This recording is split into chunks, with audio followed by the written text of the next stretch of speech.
సంవత్సరం క్రితం డిసెంబర్ 7, 2023 నాడు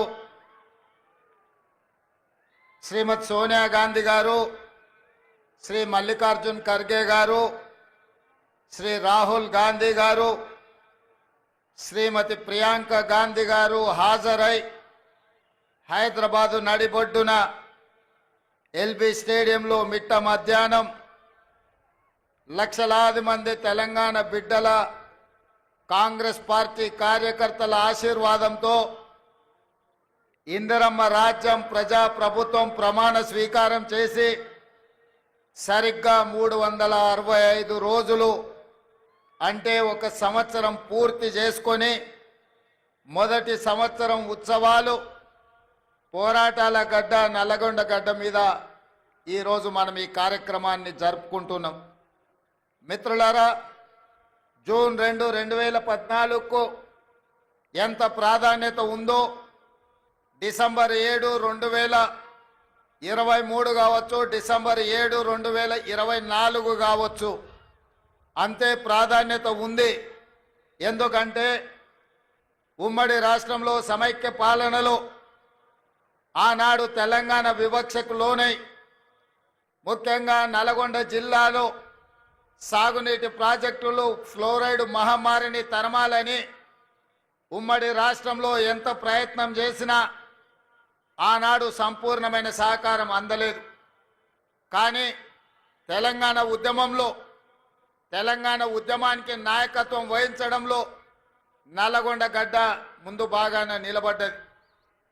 తొలి దశ తెలంగాణ ఉద్యమంలో ఆనాడు కొండా లక్ష్మణ్ బాపూజీ తన మంత్రి పదవికి త్యాగం చేసి మళ్ళీ తెలంగాణ రాష్ట్రం వచ్చే వరకు ఏ పదవిని నేను చేపట్టను అని పదవి త్యాగం చేసిన మహానుభావుడు ఆనాడు ఈ జిల్లా భువనగిరి ప్రాంతానికే ప్రాతినిధ్యం వహించిండు.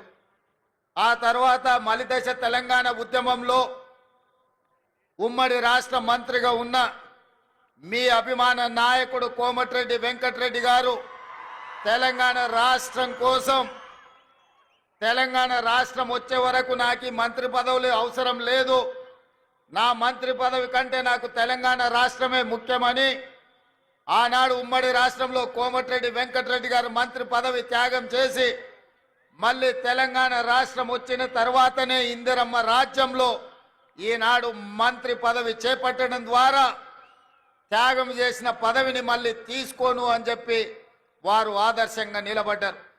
వీరే కాదు, మలిదశ తెలంగాణ ఉద్యమంలో ఆత్మ బలిదానం చేసుకున్న అమరవీరుడు శ్రీకాంతాచారి ఈ ప్రాంతానికి చెందిన వాడే. ఈ నల్గొండ జిల్లా తెలంగాణ ఉద్యమంలో తొలి దశ మలిదశ తెలంగాణ ఉద్యమంలో ఈ నల్గొండ ప్రాంతం పోషించిన పాత్ర ఎవరు మర్చిపోలేనిది. అదే కాదు, ఎప్పుడు ఈ గడ్డ మీద కాలు పెట్టినా నల్గొండ గాలి పీల్చుకుంటే ఆనాటి సాయుధ రైతాంగ పోరాటమే గుర్తుకొస్తుంది.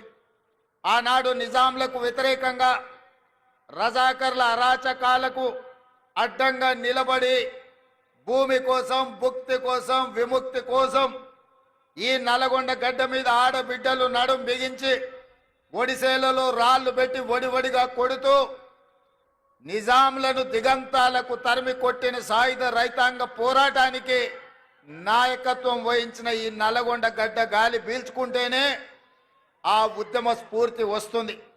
అదే కాదు, అన్యాయం ఎదురైతే వీరోచితంగా పోరాటం చేసిన మల్లు స్వరాజ్యం, భీమిరెడ్డి నరసింహారెడ్డి, రావి నారాయణ రెడ్డి, ధర్మ భిక్షం లాంటి నాయకులు ఈ నల్లగొండ గడ్డ మీద నుంచే ప్రాతినిధ్యం వహించి సాయుధ రైతాంగ పోరాటం నుంచి ఎర్ర జెండా పోరాటం వరకు ఈ నల్లగొండ గడ్డ ముందు బాగానే నిలబడి పోరాటం చేసింది.